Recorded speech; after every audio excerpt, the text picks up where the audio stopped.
The bigger picture. Why emotions shape. Cooperation and betrayal. The battle of theories. Why do emotions influence us so deeply? Why does a smile restore trust? A frown spark suspicion, and regret rebuild broken bonds? Psychologists don't all agree on the answer. There's a battle of theories at the heart of emotion science. Each one explains human behavior in a different way. And the truth is, parts of all of them might be right. Today we're going to step back and look at the big picture. 3 rival theories. One central question. How exactly do emotions guide the way we cooperate, compete, and survive together? Theory 1. Emotional contagion. The first theory is emotional contagion. It says emotions spread like viruses. When someone smiles, you catch a little joy. When someone frowns, you catch a little gloom. When someone panics, you feel fear too. According to this view, emotions influence behavior by changing how you feel. If I smile, you feel good and trust me. If I scowl, you feel bad and avoid me. It's less about decoding meaning, more about mirroring feelings. There's evidence for this. Babies mimic their parents' emotions long before they understand words. Crowds can shift moods instantly. A stadium roaring with joy, a protest erupting with anger. Even subtle micro-expressions can nudge your mood without you noticing. But here's the problem. Contagion alone can't explain the complexity we've seen. A smile after betrayal doesn't make you feel good. It makes you feel suspicious. That means context matters more than pure contagion. Theory 2, social appraisal. The second theory is social appraisal. This one says emotions shape how you interpret events. Imagine you don't know how to feel about a situation. You look around. If others look joyful, you assume it's good. If they look fearful, you assume it's dangerous. Classic example, a child falls down. If the parent gasps in fear, the child cries. If the parent smiles and says, "You're okay," the child laughs it off. The child uses the parent's emotion as a cue to appraise the event. This works in adults too. If your boss looks angry about a new policy, you assume it's harmful. If everyone around you looks proud about a project, you assume it's successful. So social appraisal explains how emotions guide group understanding of the world.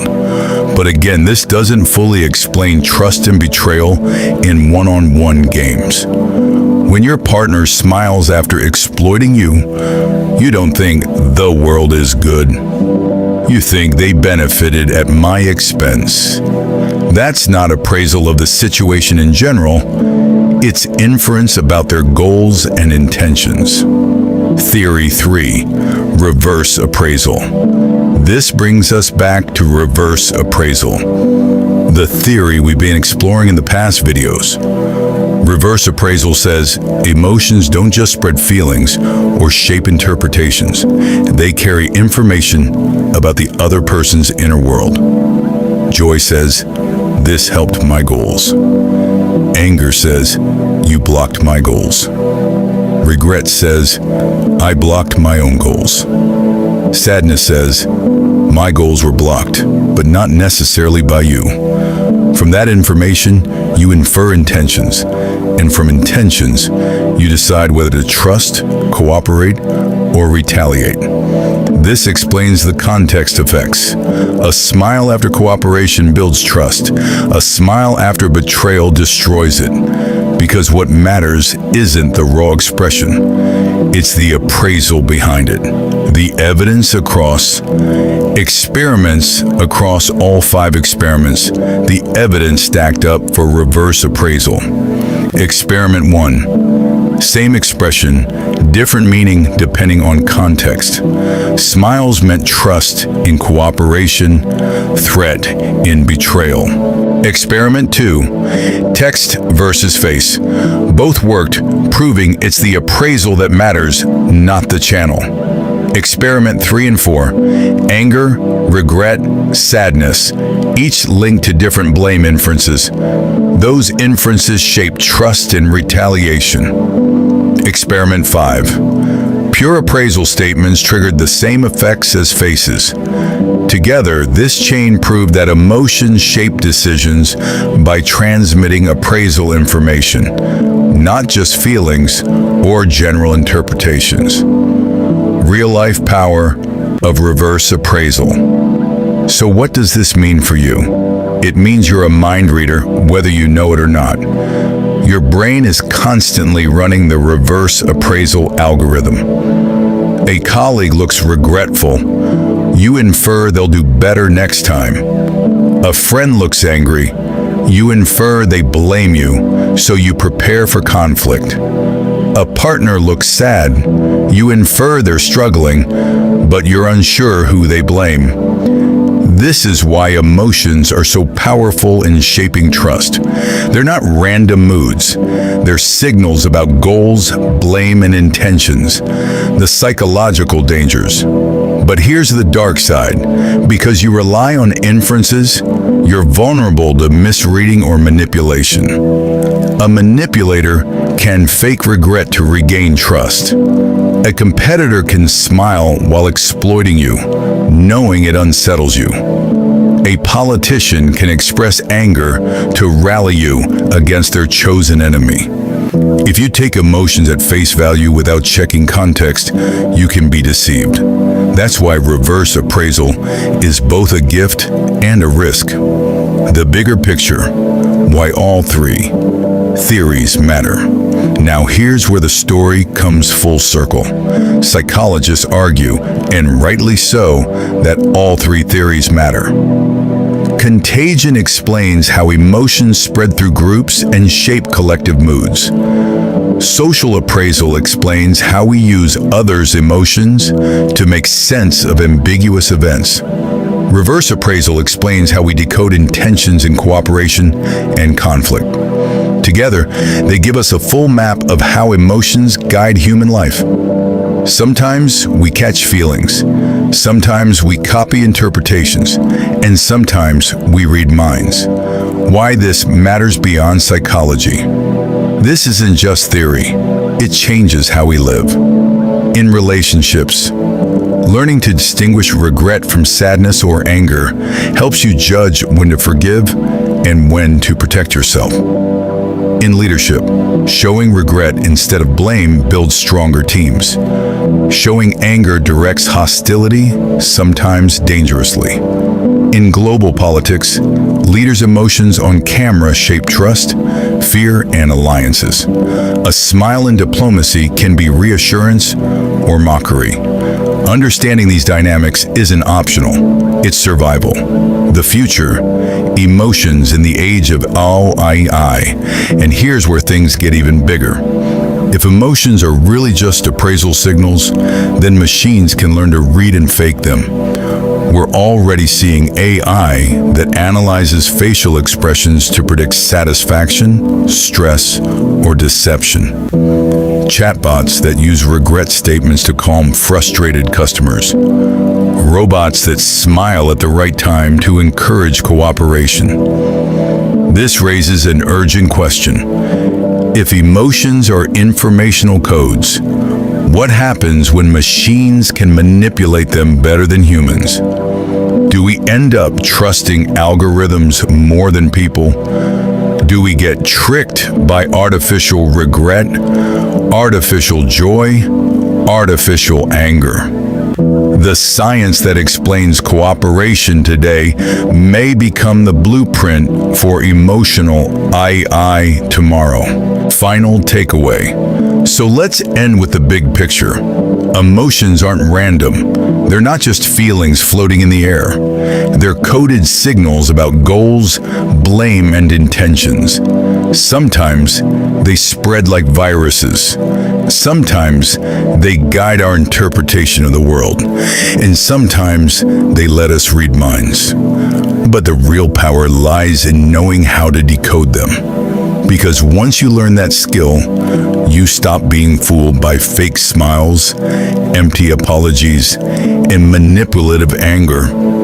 You start seeing through the noise to the truth underneath. And in a world of cooperation, competition, and constant negotiation, that ability might be the most powerful survival tool of all. When machines read emotions, the future of mind reading. The moment machines start to feel. Imagine this. You're speaking to a customer service chatbot. You type, "I'm really upset about this mistake." It pauses, then replies, "I'm sorry. I regret that happened. I'll make sure it doesn't happen again." You feel a little calmer, but here's the truth. That machine doesn't feel regret. It doesn't feel anything.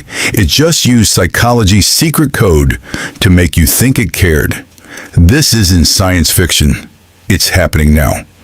From emotion recognizing cameras to AI-driven apologies, machines are learning to read and fake emotions. And the research we explored in the last 6 videos, emotions as appraisals, signals of goals and blame, is the very blueprint they're using. So today, let's explore the future that's already here. A world where machines can read your emotions and maybe even manipulate them better than humans can. From psychology labs to AI systems, in the experiments we've been following, humans learn to decode emotions by reverse appraisal. See anger, infer blame. See regret, infer self-responsibility. See joy, arrow infer success. Machines can be trained to do the same. How? By feeding them thousands of examples of faces, voices, and texts labeled with emotions. They don't need to feel. They just need to learn the patterns that signal appraisals. And once they have the patterns, they can do 2 things. 1. Read emotions. Detect joy, anger, sadness, regret, even subtle micro-signals. 2. Fake emotions. Generate the exact expressions or words that trigger trust, forgiveness, or cooperation. This is the bridge from psychology to artificial intelligence. What started as human mind reading is becoming machine mind reading. The rise of emotion recognition technology. Let's look at how this is already playing out. Cameras in airports, scanning travelers' faces to detect stress, fear, or anger, supposedly to spot threats. Call centers using AI to analyze tone of voice, flagging frustration before the customer even finishes their sentence. Social media, platforms quietly tracking your reactions, how long you linger on a sad post, how quickly you like a funny video, to build an emotional profile of you. These systems don't care about your feelings. They care about predicting your behavior. Will you cooperate, complain, buy, or leave? Sound familiar? It's the same chain we saw in psychology. Expression arrow, appraisal, arrow, prediction, arrow, decision. Only now it's running on servers and algorithms. Machines that fake emotions, but reading emotions is only half the story. The real power comes when machines start faking them. Think about chatbots. When you complain, many already reply with phrases like, "I'm sorry. I regret the inconvenience." That regret is scripted, but it works. It restores trust just like human regret does, because your brain runs the same reverse appraisal. Now scale this up. Social robots that smile at the right moment to make you feel seen. Negotiation bots that show artificial regret to convince you they'll cooperate next time.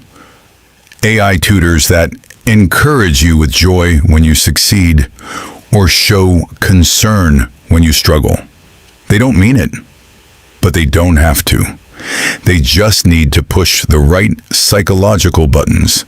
The opportunities. Before we panic, let's be fair. There are real benefits to this technology. Therapy bots showing empathy, regret, and support to people who don't have access to human therapists. Education. AI tutors reading student frustration and adjusting lessons. Conflict resolution. Negotiation software that uses emotional cues to de-escalate fights. In these contexts, simulated emotions could actually improve cooperation, trust, and human well-being. Machines don't feel, but they can still help us feel understood. The risks. But here's the dark side. The exact same tools can be weaponized. Surveillance states, cameras tracking citizens' emotions in real time. Smile at the wrong moment and you're flagged. Manipulative marketing. Ads that sense when you're vulnerable, sad, lonely, guilty, and target you with products. Toxic relationships with AI. People forming bonds with machines that fake emotions perfectly but never give anything real back. And perhaps the most dangerous, deep emotional manipulation. If AI can mimic regret convincingly, it can trick you into trust. If it can mimic anger, it can provoke you into retaliation. If it can mimic joy, it can make you cooperate against your own interests. In other words, machines could exploit the exact same psychological mechanisms we rely on to survive socially. Why this works? The appraisal code. Let's tie it back to the science. Why does this manipulation work? Because emotions aren't about biology. They're about appraisals. Anger says, "You blocked me." Regret says, "I blocked myself." Joy says, "My goals are advancing." Sadness says, "My goals are blocked, but not by you." Humans decode those appraisals automatically. So if a machine delivers them, whether through a face, a voice, or a sentence, your brain treats them as real. That's the scary part, because it means you can't always tell the difference between genuine human emotion and a well-timed algorithm. The psychological trap. Now picture this. You're negotiating with an AI-driven system. It defects in a game, takes advantage of you. Then it says, "I regret that. I made a mistake. Next time I'll cooperate. Do you trust it?" The experiment suggests you will, because regret signals self-blame, and self-blame signals change. That's the trap. Machines can loop you into cycles of trust, betrayal, and fake repair endlessly, and you won't even realize it's happening. Humans versus machines. Who do we trust more?